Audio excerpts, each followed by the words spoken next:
Hello दोस्तों, स्वागत है आपका हमारे स्टोरी टेलर यूट्यूब चैनल पर। पिछले अध्याय में हमने देखा कि कैसे चार्ली को एमरल्ड ग्रुप का मालिक बना दिया गया और कैसे चार्ली अपनी वाइफ क्लेयर की मदद करेगा। अब आगे।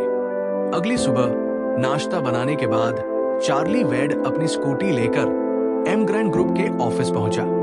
उसने स्कूटी पार्किंग में एक तरफ खड़ी की और अंदर की ओर बढ़ने ही वाला था कि उसकी नजर कुछ जाने पहचाने चेहरों पर पड़ गई। एक आदमी महंगे ब्रांडेड सूट में सिर से पैर तक रईसी झलकती हुई।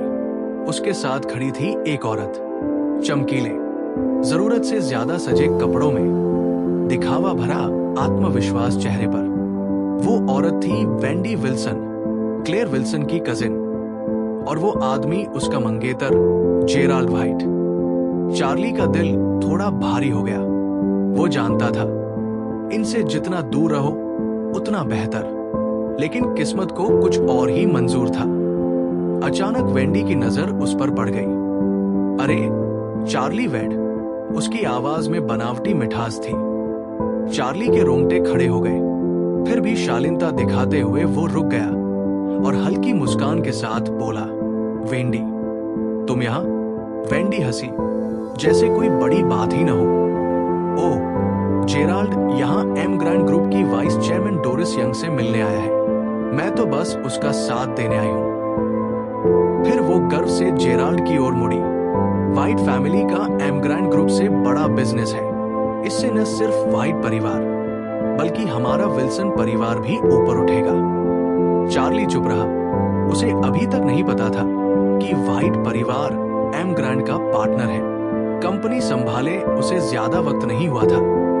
वो बस मुस्कुराया और शांति से बोला, मिस्टर व्हाइट वाकई काबिल लगते हैं। आप दोनों साथ में अच्छे लगते हैं। ये सुनते ही जेराल्ड की आंखों में नफरत चमक उठी। ये वही निकम्मा था जिसे कुछ दिन पहले सबके सामने जलील किया गया था। आज ये ऐसे मुस्कुरा रहा था जैसे कुछ हुआ ही न हो। और सबसे बड़ी चुभन, क्लेयर विल्सन जैसी लड़की ने इसी से शादी कर ली थी। अगर ये बेकार आदमी बीच में ना होता तो वो कब का क्लेयर को अपना बना चुका होता। जेराल्ड ने घमंड से ठहाका लगाया, वैसे तुम यहां क्यों आए हो? चार्ली ने सीधा जवाब दिया, नौकरी के लिए। नौकरी? जेराल्ड जोर से हंसा, तुम एम ग्रैंड ग्रुप में? मजाक मत करो। चार्ली की आंखों में ठंडक उतर आई। इसस, ये तुम्हें क्या? वेंडी को तो यही मौका चाहिए था। वो ताने मारते हुए बोली, अरे छोड़ो जेराल्ड, यहां तो सिक्योरिटी गार्ड भी इसे अंदर न आने दे।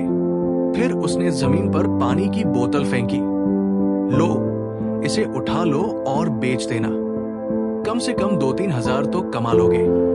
जेराल्ड ने जहरीली मुस्कान के साथ कहा, वैसे मैं वाइस चेयरमैन को जानता हूं। चाहो तो तुम्हारे लिए टॉयलेट साफ करने की नौकरी लगवा दूं। चार्ली मुस्कुराया, लेकिन इस बार मुस्कान में जहर था। एम ग्रैंड ग्रुप जैसी कंपनी तुम जैसे घटिया कचरे से हाथ नहीं मिलाती। जेराल्ड तिलमिला उठा। किसे कचरा कहा? चार्ली ने एक एक शब्द साफ कहा, तुम्हें। ये कहकर वो बिना पीछे देखे अंदर बढ़ गया। रुको, जेराल्ड चिल्लाया और लिफ्ट तक पीछा किया। वो मारना चाहता था लेकिन जगह गलत थी। दांत पीसकर बोला, आज बच गया, अगली बार नहीं। लिफ्ट में जाते हुए चार्ली ने पलटकर कहा, जेराल्ड व्हाइट, घमंड की कीमत बहुत भारी होती है, जल्द ही समझ आ जाएगा।